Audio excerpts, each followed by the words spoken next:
ओम शांति। आज सुनते हैं प्यारे बाबा की 6 जून की मुरली से दिल में छपने वाली गहराई की बातें। आज का मुरली मंथन हम ताऊ Devilal park Sonipat GT road से कर रहे हैं। ये पार्क हरियाणा में सबसे बड़ा पार्क आज के बाबा ने मुरली में कितना अच्छा हम बच्चों को बताया। बच्चे, अगर अवस्था को एक रस बनाना है तो देही अभिमानी बनना है। देखो बच्चे, आत्मा फर्स्ट और बाद में शरीर है, सेकंड शरीर। फिर बाबा ने कहा अपने को आत्मा समझ बाप को याद करना है। आत्मानी बनेंगे तभी बाप की याद ठहर पाएगी। फिर आज बाबा ने कहा देखो बच्चे, श्री कहते हैं श्री लक्ष्मी, श्री नारायण, पर शिव बाबा को श्री श्री कहते हैं। वो श्री श्री बनाने वाला है ना, सबको श्रेष्ठ बनाने वाला, तो श्री श्री।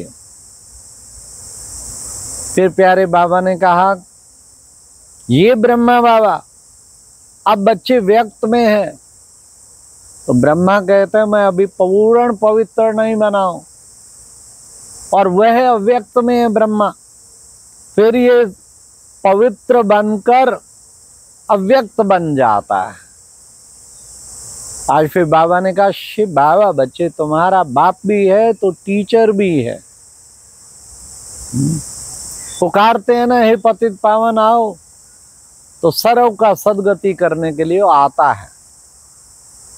फिर बाबा ने कहा वैरायटी धर्मों का झाड़ है, वैरायटी धर्मों का झाड़। इसलिए बच्चे इसकी आयु 5000 वर्ष है। आज बाबा ने कहा मान लो किसी ने बहुत दान पुण्य किया, हो सकता है राजा के घर में जन्म हो जाए, क्योंकि कर्मों का फल तो मिलता ही है ना। बच्चे आगे चल के देखना, तुम्हारे एक भाषण से ढेर निकल आएंगे। जो भिन्न भिन्न धर्मों में गए ना बच्चे, वो सब ट्रांसफर होकर पहुंच जाएंगे, देवी कुल की आत्माएं पहुंच जाएंगे। तो बाबा ने कहा कि बच्चे इसलिए तुम बच्चों को अच्छी तरह सबको पैगाम देना। बाबा आया है सबको अज्ञान नींद से जगाने के लिए। आज बाबा ने कहा हर एक का अपना अपना कर्म बंधन है। कोई का कर्म बंधन तो बहुत ही कड़वा है, अनेक प्रकार के कर्मों के हिसाब, कहीं लड़ाई, कहीं झगड़े, कहीं कोर्ट केस। अरे कोई व्यक्ति का तो 20-20 केस लड़ रहा है कोर्ट में, माय लॉर्ड। उससे भी ज्यादा बताओ कितना बड़ा कर्म बंधन बाबा ने कहा। और तुम बच्चों को कर्म बंधन मुक्त बनना है। अब बाबा ने कहा ये काम महाशत्रु है, ये आदि मध्य अंत सदा दुख देता है। इसलिए बच्चे इस पर जीत पानी है, तुम्हें विकारों से दूर रहना है, पवित्र बनना है। तुम बच्चों को कभी भी बच्चे रूठना नहीं है। जब ब्राह्मणी से रूठे, ब्राह्मणी से नहीं बनी है तुम्हारी, तो बाप से क्यों रूठे? बाबा की मुरली क्यों छोड़ी? बाबा की क्लास क्यों छोड़ी? बाप को याद करते रहना है, क्योंकि वो तो भाग्य विधाता है ना। उससे रूठे माना भाग्य से रूठ गए। बाबा ने कहा इस पढ़ाई पर तुम्हारा कितना ना टेंशन होना चाहिए, क्योंकि तुम इससे विश्व का मालिक बनते हो। बच्चे बाबा तुम्हें आया पढ़ाने, कितना दूर से पढ़ाने आते हैं, तो तुम्हें कितना ना नशा रहना चाहिए। अच्छा, जो बातें समझ में नहीं आती बच्चे नोट करो, अपने संशय को दूर करो, बाबा से पूछो, बाबा सब जवाब देगा। तो बाबा ने कहा ये ज्ञान ही है सदगति के लिए। जितना ज्ञान मंथन करेंगे सदगति होती ही जाएगी। तो बाबा ने कहा बच्चों को अब क्या करना, तुम कौन हो? तुम हो सच्चे सच्चे पांडव। पांडवों की जीत हुई ना, तो कौन सी जीत हुई? इन विकारों पर विजय प्राप्त करनी है ना। फिर बाबा ने कहा तुम हो सच्चे सच्चे पंडे, सबको रास्ता दिखाने वाले। तुमको तो 1000 गुना अधिक अतीन्द्रिय सुख होना चाहिए, क्योंकि तुम विश्व का मालिक बनते हो।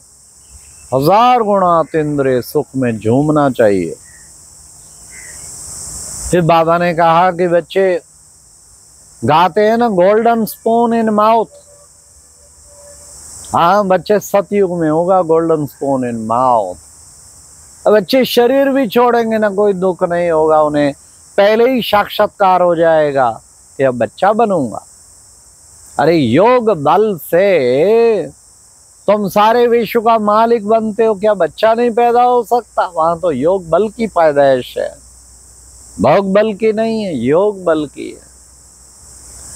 फिर बाबा ने कहा कि बच्चे अब तुम्हें बस बच्चे इस देह के सब धर्म छोड़ अपने को आत्मा समझ एक बाप को याद करना है।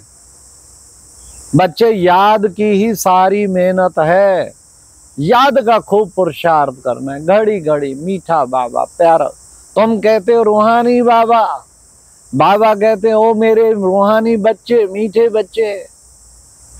तो तुम्हें इस बाप टीचर सतगुरु संबंध से याद करते रहना है बाबा को। घड़ी घड़ी याद करना है, बल माया भुलाए, लेकिन फिर घड़ी घड़ी याद करना है।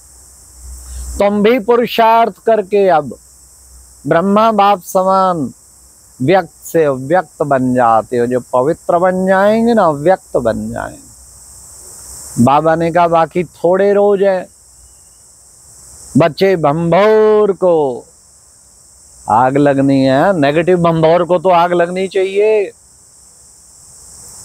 फिर बाबा ने कहा कि बच्चे हाहाकार के बाद जय जयकार होनी है। हाँ, नेगेटिविटी के बाद फिर पॉजिटिव का राह जाना है। हाहाकार के बाद जय जयकार होनी है। फिर बाबा ने कहा कि बच्चे सतयुगी दुनिया में यहाँ तो अनेक कुल हैं, सतयुगी दुनिया में एक ही कुल होगा, देवताओं के अलग अलग कुल नहीं होंगे, एक ही कुल होगा। अभी तुम बाबा से राज्य प्राप्त करने, सारे विश्व पर राज प्राप्त करने की शक्ति प्राप्त कर रहे हो। तो तुम्हें कितना ना नशा रहना चाहिए, किस चीज का? बैगर टू प्रिंस अब बनते हैं हम। बैगर टू प्रिंस बाबा हमें बना रहा है, को कम बात है क्या? तो आदि सनातन देवी देवता धर्म की स्थापना हो रही है। तो ऐसा सनातन धर्म, देवी देवता धर्म जो सतयुगी दुनिया में आना, भारत विश्व गुरु बन जाएगा, भारत सबसे बड़ी अथॉरिटी बन जाएगी, विश्व का कल्याण हो जाएगा। आज बाबा ने वरदान में कहा मनन शक्ति के द्वारा शक्तिशाली अनुभव करने वाले मास्टर सर्वशक्तिवान भाव। अरे ज्ञान सागर की लहरों में केवल लहराते हो। अरे अंदर जाके देखो ना, रत्न मिलेंगे। अब मनन नहीं करते, मनन करो, ज्ञान का सुमरण करो, मनन करो, चिंतन करो, गहराई में जाओ, विचार सागर मंथन करो, तो तुम्हें कितना तुम श्रेष्ठ बन जाएंगे, शक्ति का अनुभव करेंगे, मनन से शक्तिशाली बन जाएंगे। और इसको बाबा ने कहा मास्टर सर्वशक्तिवान भवा। फिर बाबा ने कहा कि बच्चे हाँ, साथ में बच्चे इसलिए मनन चिंतन की खूब आदत डालनी है। हम रोज बाबा के मुरली का इसलिए मंथन करते हैं।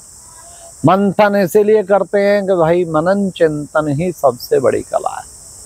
फिर बाबा ने आज स्लोगन में कहा, क्या कहा कि दुआएं बहुत बड़ी चीज है ना। दुआएं, आज्ञाकारी बनने से दुआएं प्राप्त होती हैं। आज्ञाकारी दुआओं का पात्र बन जाता है। भगवान का आज्ञाकारी, बाबा की एक एक आज्ञा पे चलने से बाबा की दुआएं और ब्राह्मण परिवार की भी दुआएं मिलती हैं। तो बाबा ने कहा ये दुआएं फिर किसी भी प्रभाव से मुक्त कर देती हैं। तो आज्ञाकारी बनना, कदम कदम पे श्रीमत पर चलना ही आज्ञाकारी बनना है। आज बाबा ने कहा आत्मक दृष्टि को धारण करो, अंतर्मुखी रहो। कैसे आत्मक दृष्टि को धारण करें? बाबा ने कहा बेहद आत्मक दृष्टि है, भाई भाई की दृष्टि, भाई भाई की वृत्ति, तो तुम्हें ऐसी बेहद आत्मिक दृष्टि और वृत्ति धारण करना है। अच्छा, ओम शांति। ये थी आज की मुरली से दिल में छपने वाली गहराई की बातें। ओम शांति।